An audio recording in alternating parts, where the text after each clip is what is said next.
What is up, everyone? My name is Jake Fine, and today we're going to be talking about a 9-step roadmap to guitar improvement. Now, part of the reason I wanted to do this roadmap is because I get messages pretty consistently asking me, how do I get better at guitar? Now, it goes without saying that to get better at guitar, you have to play a lot, and I think that's a given, and hopefully everybody acknowledges that in order to improve, you have to spend time doing the thing. That's a given. However, I do think people get lost after they learn their first few chords or first few songs in knowing how to actually take that step from beginner to intermediate, and then of course from intermediate to advanced. So if you are intermediate or advanced, some of this may be redundant for you. Hopefully, even if it is a review, I think anyone of any level can kind of find this map helpful. So without further ado, let's get into it. Now, step number 1 is probably the most basic step, and this step is mapping out the guitar. Now, when I say mapping out the guitar, I'm saying number 1, you have to learn the names of the strings, which are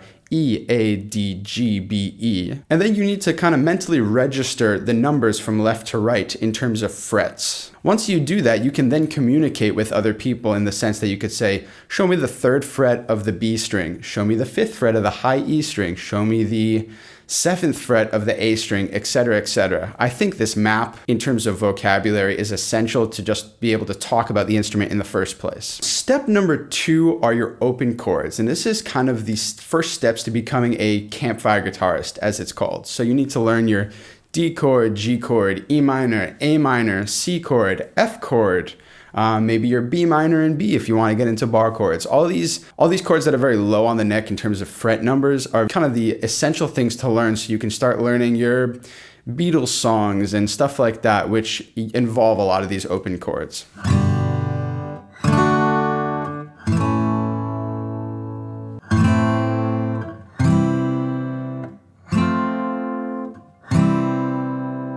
Once you've learned these essential open chords, I would learn some 7th chords, like an open D7, open E7, A minor 7. A lot of these are very congruous with learning your open chords in the sense that you just change one note or take one finger off, and it's not a very far leap from your open chords to learning your open 7th chords.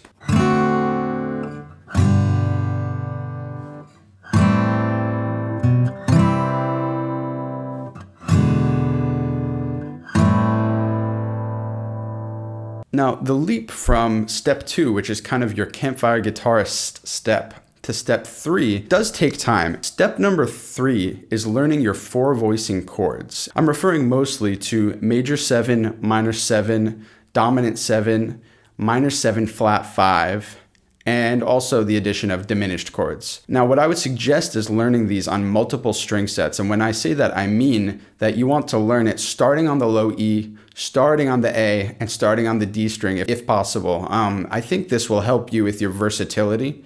When you're playing chord progressions, you have multiple ways of playing each chords depending on how high or low you want to play. And I think that's very useful, especially when you're starting out.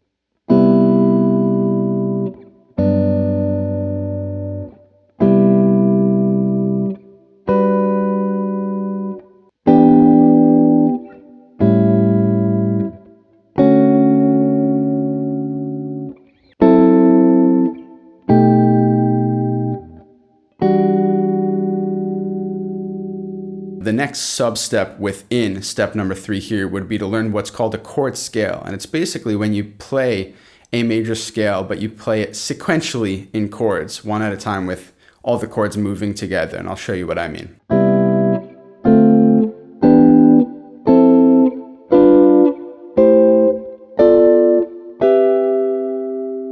Step number 4, I think one should probably take a break at that point from pure technical knowledge and theoretical knowledge and apply themselves to both finger picking and picking on the guitar depending on what they feel they want to pursue. In terms of finger picking, the first thing that I would learn is the classic Travis picking, which is going to be used in most of your folk genres and is the foundation of many, many picking patterns which are very popularly used.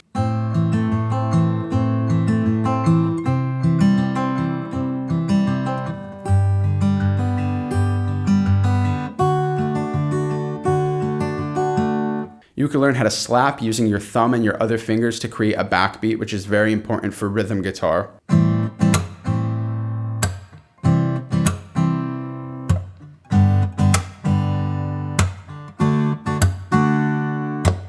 And in terms of picking, I would start with just learning how to alternate pick. There are other forms of picking such as economy picking and hybrid picking, but to start, I would suggest just learning how to alternate pick and see how it feels. I wouldn't spend a lot of time on sweep picking here just because you want to feel like you can play fast.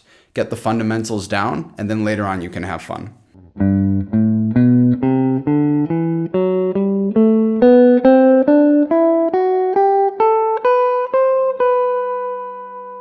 Now, in terms of left-hand technique, I would get your hammer-on and pull-offs down so that you've developed finger strength and you understand what it means to add a little bit of subtlety into your lines. Step number 5 is a return to both theoretical and technical knowledge. And step number 5 is just learning your pentatonics. When I say this, I do not mean just learn your root position A minor pentatonic, for example, which I think as guitarists we've all run to the ground. Learn your pentatonics in all their inversions, in all their positions.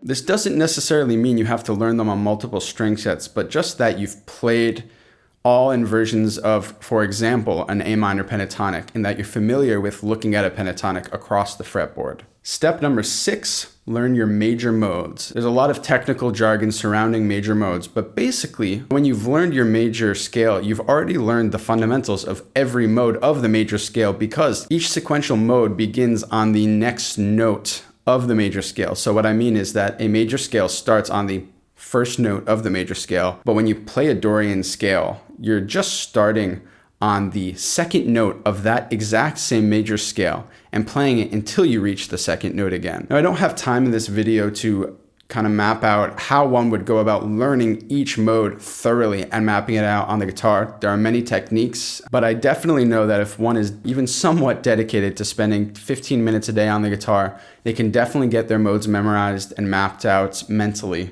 on the fretboard.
Once you've done this, we reach step number 7, which is triads. And, at this stage, we've learned a bunch of chords, but we haven't really explored what it means to play the notes of the chords in linear lines or sequentially. What I would suggest here would be to learn, major triads, minor triads, diminished triads, starting from different fingers on different strings. And this, once again, is so that we can attack it from all angles and be as versatile as possible and increase our fluency on the instrument.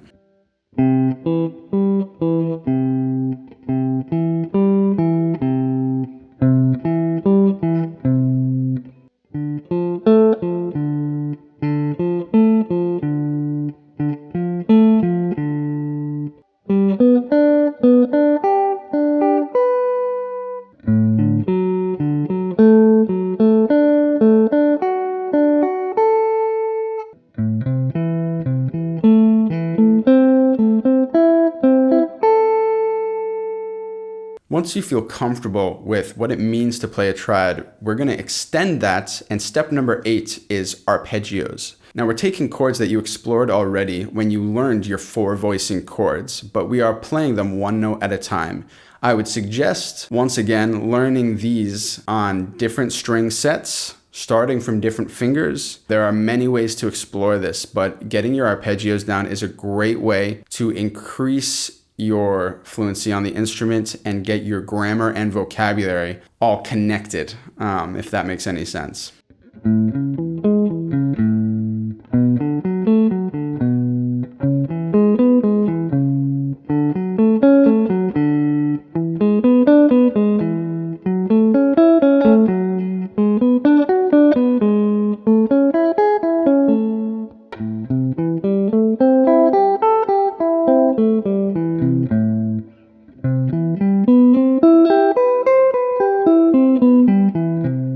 Step number 9 is to learn all the modes of the melodic minor scale. The reason I say this is because melodic minor is, in my opinion, the most useful in terms of adding flavor into your lines without getting too out. Melodic minor can be very useful for cadences or ending a chord progression or a solo in a way that has a little bit more color than just using the modes of the major scale.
Once you've completed these 9 steps, or I should say throughout the process of these 9 steps, I think one should be learning pieces that are in the style of music that they want to learn. To take it even one step forward, they could learn some pieces that aren't in a style that they want to learn, but in a style that encapsulates some knowledge that they want to gain. For me, for example, that would be like learning a bebop solo.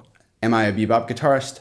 No, but there's something to learn in the vocabulary there. I think throughout, one should be learning songs that complement and maybe push their knowledge a little bit. Once you know your open chords, maybe you want to play some of those Beatles songs that have some 7th chords. Once you know your 7th chords, maybe you want to learn a few jazz standards, or you want to learn a few neo-soul tunes. Once you know those, maybe you want to integrate some lines into your playing. Maybe you want to explore soloing. So I'd say learn material that complements your level, but also integrates new knowledge into your playing, and do that throughout. Meanwhile, I would also just spend time with your instrument, developing your own sound. Write, and write a lot. I think that really, really helps you develop your sound over time. It's definitely helped me develop my own sense of harmony and rhythm and technique on the instruments. From here, there are so many places that you can go as a musician. You know, if you want to spend time learning jazz solos and jazz vocabulary, you can do that. If you want to learn neo-soul, you can do that. If you want to learn metal, if you want to learn fusion, if you want to learn prog, if you want to, take a step back from there and just play your folk songs, all of that will then be very accessible to you as a guitar learner and as a player. Like I said, this is a roadmap, but it really doesn't describe what is involved in each turn here. In each step, you may get frustrated, but I suggest that you really focus on what you can do today. And I would also really suggest asking yourself what you want your voice to be as a musician, as a guitarist, as an artist in general. I think this will really inform the process, and it'll help you know when to stop, when to pursue new things, and when to pursue things that you are comfortable with. I think the entire point here is to develop a voice that you are comfortable with and a certain level of fluency so that you aren't stepping on your own toes when you're trying to play and write things and imbue your music with meaning. I would not suggest just getting fast on the instrument purely for the sake of getting fast, or purely learning jazz solos to say that you did learn jazz solos, or learning metal because you think it's what you should do. I would suggest learning things that complement what you are trying to say from your heart as a musician, because ultimately it is a voice, and we should use our voice to express that which is inside of us and to convey it in a way that we find pleasing and beautiful and it makes sense for us. So I hope that these 9 steps clarify some of what I think is an important part of the process of improving on guitar. These are opinions that I've just developed over my own time playing guitar. But of course, everyone will have their own suggestions and their own nuances to this process. And by no means am I claiming to be the authority on it, but I hope that the opinions that I've formed in playing guitar for quite a while can help some of you with a little bit less experience clarify what is involved in the process. Thank you so much for watching, and if you did enjoy the video and if you found it valuable, please subscribe, like, and comment with any questions, and I'll see you next time.